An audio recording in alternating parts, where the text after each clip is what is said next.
আমরা রোজা রাখি একমাত্র আল্লাহকে খুশি করার জন্য। রোজার পুরস্কার আল্লাহ নিচেই দেবেন। তবে পার্থিব চাওয়া পাওয়ার জন্য রোজা না রাখলেও ইসলামের প্রতিটি বিধান মানুষের ইহকালীন কল্যাণ বয়ে আনে। রোজায় রয়েছে স্বাস্থ্যগত বহুমুখী উপকারিতা। অভিজ্ঞ চিকিৎসকরা বলেন, সর্বক্ষণ আহার, সীমাতিরিক্ত ভোজন ও দূষিত খাদ্য খাওয়ায় শরীরে এক ধরনের বিষাক্ত উপকরণ এবং উপাদানের সৃষ্টি হয় ও জৈব বিষ জমা হয়, যার কারণে দেহের নির্বাহী ও কর্মসম্পাদন অঙ্গ প্রত্যঙ্গগুলো বিষাক্ত উপকরণ এবং জৈব বিষ দমনে অক্ষম হয়। ফলে তখন জটিল ও কঠিন রোগের জন্ম দেয়।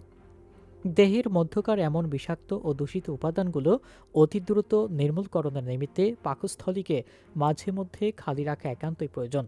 রোজাই এর একমাত্র সহায়ক, যার বিকল্প করা যায় না। মানব শরীরের উপর রোজার প্রভাব নিয়ে বিভিন্ন গবেষণামূলক নিবন্ধন থেকে